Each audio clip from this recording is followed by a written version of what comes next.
Justiceiro, Skrulls, Tigresa Branca, Capitão Planeta.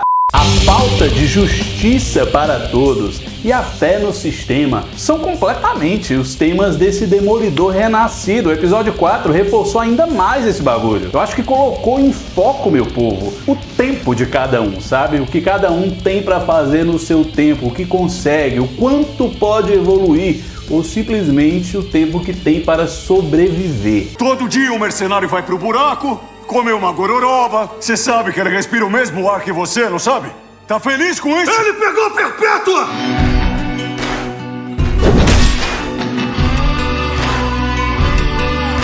Meu povo! Aguenta, Matheus Barros, sou eu. E olha só, a gente já tem a confirmação oficial que Demolidor Renascido se passa 7 anos depois da terceira temporada da série que era lá da Netflix. É aquela temporada que a gente conhece o mercenário, que o Fisk saiu mais ganancioso e perigoso do que na primeira temporada, porque ele tinha sido encarcerado. Eu nunca vou abandonar você. A decisão é sua. Ali já dava pra ver que o Matt não tava muito bem da bola, não. O cara vem passando por turbilhões de emoções assim, desde ver um grande amor morrer e ser ressuscitado por uma seita maligna. Até um prédio cair na cabeça dele e o cara quase perder tudo, inclusive o que tornava ele o Demolidor.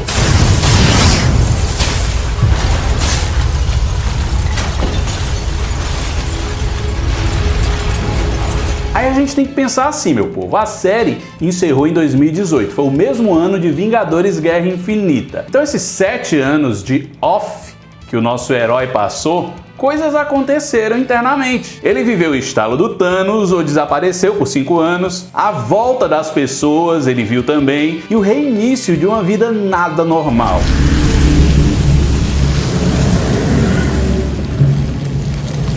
Já que para eles agora, vida extraterrestre, pessoas com poderes sobrenaturais, super soldados, tudo isso meio que ficou comum, naturalizou. Será que teu vizinho é? Pode ser. E os mutantes que estão chegando ainda? Vamos nessa, porra! Eu já tinha comentado sobre isso quando lá no tribunal falavam normalmente sobre o Tigre Branco ter um amuleto que torna ele super poderoso. Ninguém contestava, ninguém explicava demais, é mais um de tantos. E essa passagem de tempo também é importante, obviamente, para o co-protagonista da série, o Rei do Crime. É através dela que vemos a relação sempre tão conturbada pela máfia, mas também de muita cumplicidade entre ele e a Vanessa, se quebrou completamente naquele período ali. Já diria o forró famoso aqui no Ceará, da antiga, ó, que fala assim: cristal quebrado, não rola jamais. Estou tentando.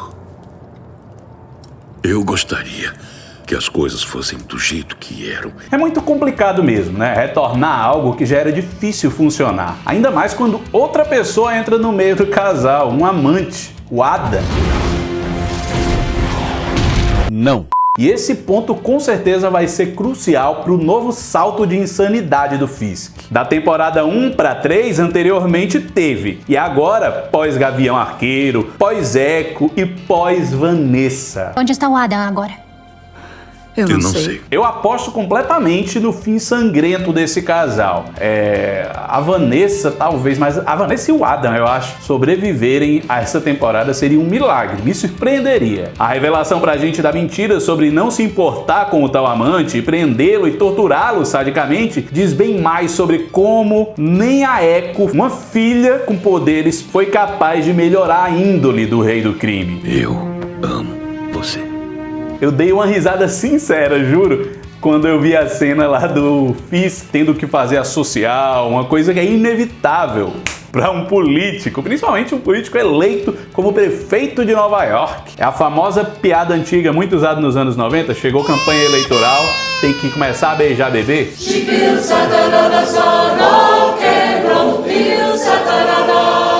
Ele não é aquilo ali, e a Vanessa sabe bem. Acho que ela só tá se enganando, ou ela quer mesmo, né, meu povo? Que ele volte a ser o que era. Porque eu acho que na cabeça da Vanessa, ela consegue controlar aquela fera lá. Meu marido é capaz de fazer muitas coisas, algumas delas extremas. Me machucar nunca vai ser uma delas. Será mesmo? Aguardemos, afinal, o tempo, Sueli. O tempo é um personagem importante dessa nova trama. O tempo está passando, né, Sueli?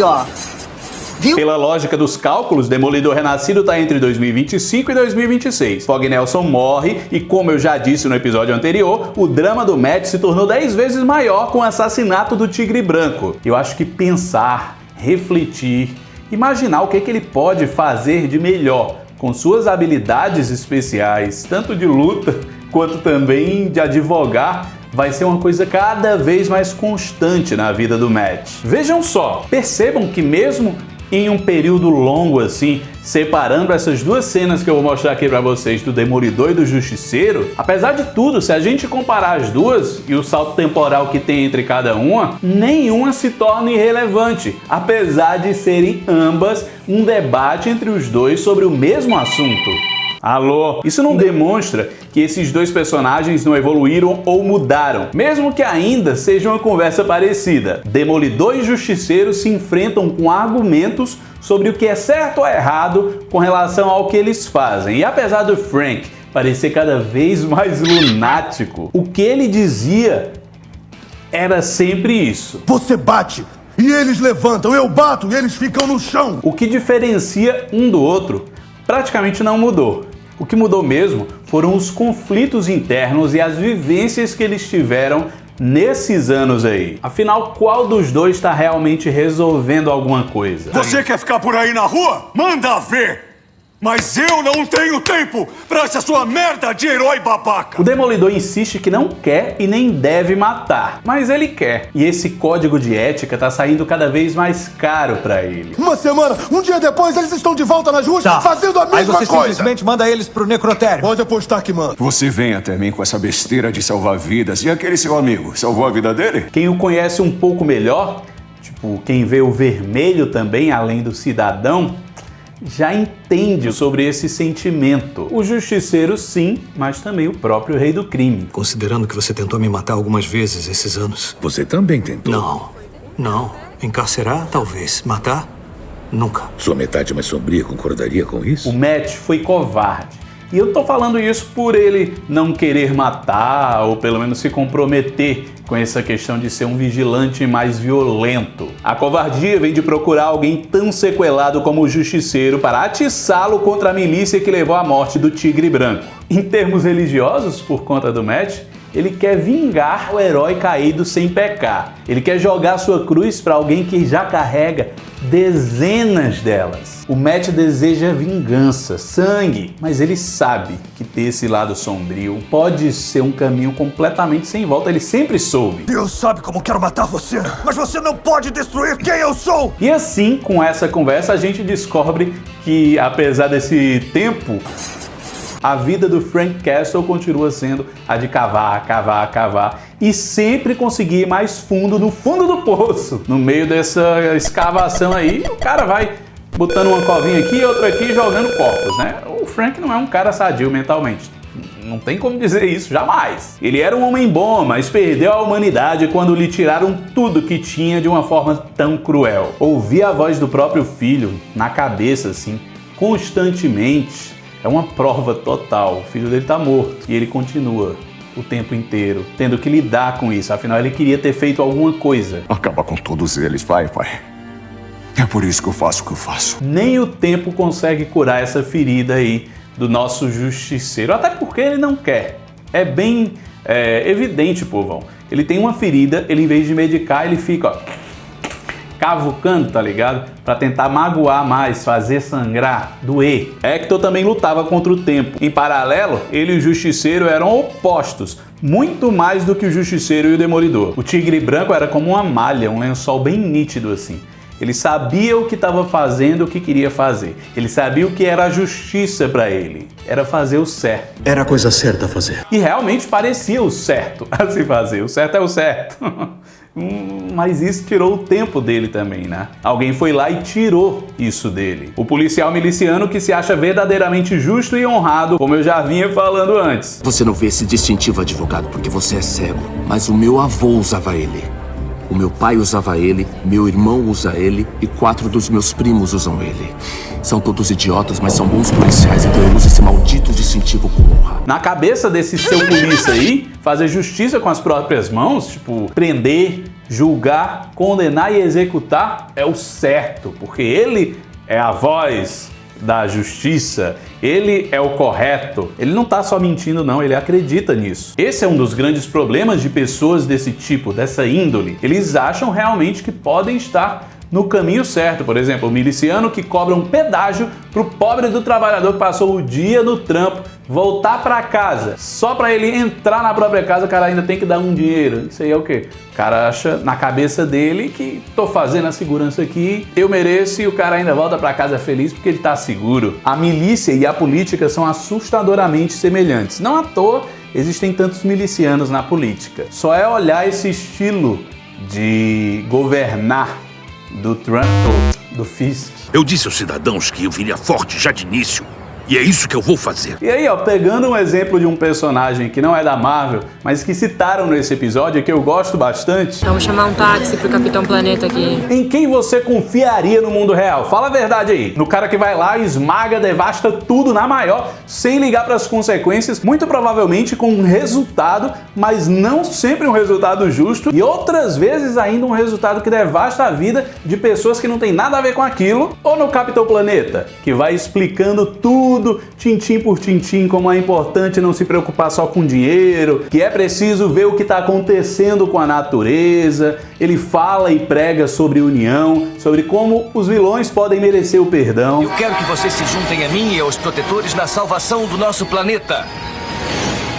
Vai, planeta! É por isso, meu povo, que fazer o certo, lutar pelo povo, pelas minorias, por quem mais precisa, é tão difícil. Os poderosos não largam o osso. E essa é a situação do Matt. Querer ser o Capitão Planeta quando muitos acham que o certo é ser o Capitão Poluição. E olha que no meio disso tudo ele ainda é o Matt. Ele ainda tenta ser o mesmo cara, retrai os próprios sentimentos para isso. Fortíssima a cena, viu? Do Charlie Cox, foi muito bem atuada, ainda mais com o John Bertrand ali fazendo a pressão como justiceiro para que o Matt bote tudo para fora, para que ele admita para si mesmo o que tá sentindo, que ele tá com tudo guardado ali pela morte do Tigre Branco, pelo assassinato do próprio amigo, do Fog, tá tudo ali, e ele finge que não. O Fog... ele foi a alma mais gentil e pura que eu conheci. Tanto é que no dia a dia ele continua sendo o Matthew Murdock, que no meu querido Ceará seria chamado de queixudo. O gaiato, cheio das resenhas com as comadres. A falta de visão nunca impediu esse canastrão de chegar e pegar as gatas mais gatas, né não? Karen Page, meu Deus, Elektra, Jennifer Walters, vulgo She-Hulk, e agora Heather, quem mais vier. Bicho é um herói bombril, rapaz, 1001 utilidades. Se me dissessem que ele guarda ali naquela gaveta, naqueles baús dele, a joia do tempo, o olho de Agamotto, eu acreditaria. Em 24 horas o cara chaveca 3, beija 2 e dorme com uma. Com tempo para trabalhar, investigar e bater em pilantra. É um atleta olímpico de alto rendimento. Posso querer saber um pouco mais sobre isso depois. Palmas. Estação primeira de demolição, 10. Por sinal, é sobre tempo, né? Esse episódio 4 de Demolidor Renascido. E fazia tempo que eu esperava que a Marvel lembrasse do ocorrido que ocorreu e não lembrou. Eu nem acreditei que finalmente pararam de ignorar a invasão secreta, meus filhotes. Recentemente eu reclamei que Capitão América Admirável Mundo Novo ignorou referências e participações óbvias para o núcleo e a história que estava sendo contada ali. She-Hulk tinha que ter aparecido, o próprio Hulk, a Agente 13, a Sharon Carter, e referências ao que rolou em invasão secreta. É o núcleo urbano, não é não? Screws, governo quase tomado, pessoas desconfiadas das próprias sombras. Mas a Marvel finalmente decidiu, em pouquíssimos segundos de Demolidor Renascido, mostrar que eles não apagaram aquele negócio do cânone, que invasão secreta ainda aconteceu. Não é porque a série não foi boa e nem foi bem aceita que eles vão jogar fora, pelo menos da história. Pelo que entendi, foi acusado de furto, que é uma contravenção menor. A queixa contra o senhor alega que roubou aproximadamente 5 caixas de pipoca doce de uma mercearia. Poderia ter sido um screw?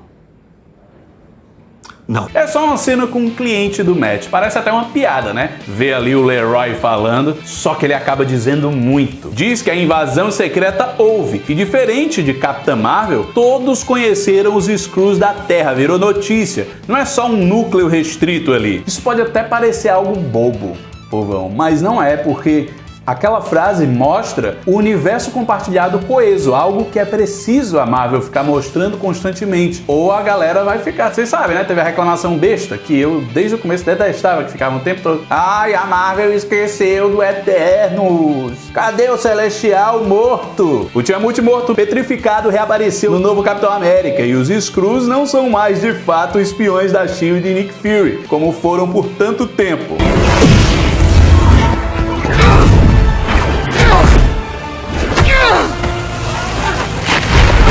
Skrull é pop agora, mais do que o agro. O agro não é pop. E sim, essa piadoca do Leroy trouxe tudo isso à tona se você analisar. Mas eu errei, viu? Eu falei que ele era meio irrelevante, só um cliente. Afinal, olha o peso que esse cara tem para todos os conflitos internos do Matt e a linha tênue que ele tá dividido entre ser herói e vilão. Eu fui sacaneado pelo sistema a minha vida toda. Da última vez que eu peguei 30 dias, sabe o que rolou? Eu perdi a minha consulta da renda suplementar e cortaram meus benefícios. Em poucas frases, com o mínimo de contexto, esse cara nos dá um soco no estômago, falando sobre a desigualdade social. Só uma vez queria uma sobremesa. Alguma coisa que não tivesse gosto de lixo, uma coisa que tivesse um gosto bom. Forte, pesado, verdadeiro. Diz muito sobre o tempo desse cidadão também. O quanto ele tenta melhorar a própria vida e os anos vão passando e necessidades aumentando e nada acontece verdadeiramente pra ele. Não porque ele não tente, porque não dá. O sistema não deixa. O Leroy conversa indiretamente com o Tigre Branco. Não é só sobre encarceramento, sobre sistema prisional. É sobre como as pessoas comuns são reféns dos poderosos. É como a grande maioria sequer quer que eles melhorem um pouquinho de vida. A gente tem um monte de exemplo na vida real. Aqueles caras que reclamam: ah, o trabalhador está se qualificando demais, como é que eu vou ter o meu peão para fazer tudo? Tem gente reclamando disso, viu? Hoje em dia, no Brasil inclusive. É tipo, cadê minha mão de obra barata? Agora todo mundo quer emprego bom? Leroy é o povo de verdade. É o imigrante, é a minoria, é o pobre, é o trabalhador, assim como o Hector foi. Mas nem todo o tempo do mundo mudaria isso. Talvez um giro radical faça a diferença. E eu acredito que vai ser isso que a Ângela Del Toro pode fazer se continuarem trabalhando a personagem no UCM. Ela que surge altamente agressiva, com sangue nos olhos, sendo mais um vestígio do rastro de destruição que a corrupção da polícia e da política de ódio e preconceito extremistas deixam. A atriz Camila Rodrigues se garantiu demais na cena, passou toda a revolta que a personagem estava sentindo com o sistema falido e injusto que levou seu tio, mesmo ele sendo um cara com superpoderes. Para uma briga sem usar máscara, os policiais idiotas eram corruptos.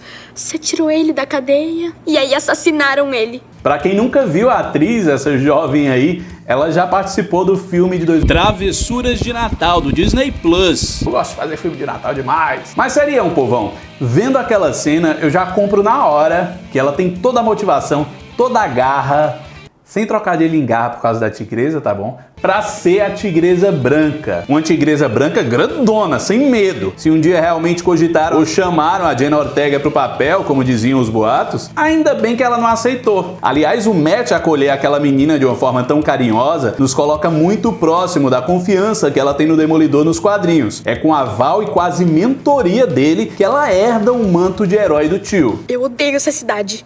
Ninguém tá fazendo nada sobre isso e nunca vão fazer nada sobre isso.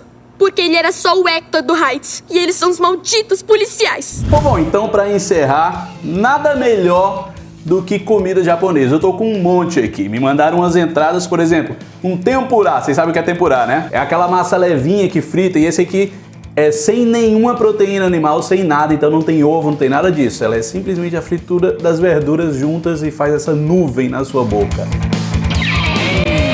Outra entrada legal aqui é essa vagem bean, que ela parece um feijão, por isso que é bean, né? Feijão em inglês. E é uma vagem com um molhinho de miso.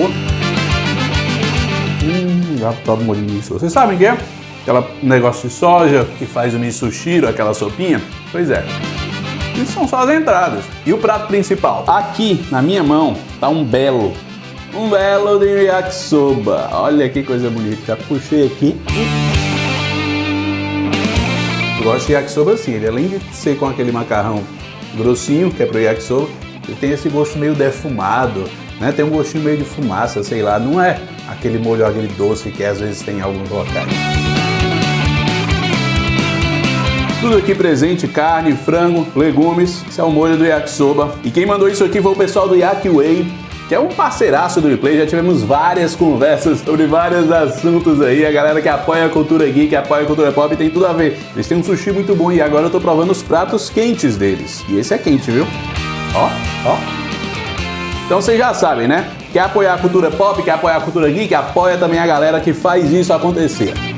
Quando eu faço capítulo por capítulo de coisas da Marvel, eu sempre procuro parceiros legais pra isso, pra que a gente continue, porque é um compromisso, é uns vídeos que eu faço muito trabalhados, vocês sabem disso, né? Os vídeos são todos cheios de detalhe, porque eu gosto de fazer, porque é assim que eu faço. Então segue a galera, segue a Yakiway, segue todo mundo que tá fazendo isso acontecer. E não se esquece de se inscrever nesse canal, dar like no vídeo e fazer tudo que você puder para esse canal acontecer. Valeu, Yakiway, e vamos esperar o próximo capítulo de Demolidor.